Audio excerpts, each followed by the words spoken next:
దేనికి భయపడితే మనకు ఆశీర్వాదం ఉంటుంది? కొన్ని కొన్ని విషయాలకి, చిన్న చిన్న వాటికి మనం భయపడుతూ ఉంటాం. తద్వారా ఆ భయం ద్వారా అనేకమైనటువంటి సమస్యలు మనకు వస్తూ ఉంటాయి.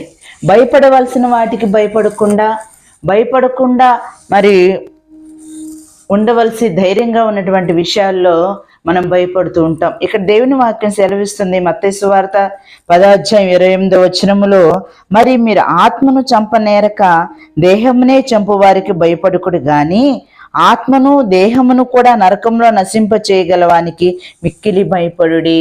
ఆత్మను దేహమును చంపువానికి, నరకములో పడవేయవానికి మిక్కిలి భయపడుడి. ఆత్మ దేహము రెండు నశింప చేయు నరకంలో పడద్రోయవానికి మిక్కిలి భయపడాలంట. మన పరమ తండ్రికి అటువంటి అధికారము ఉంది. ఆత్మను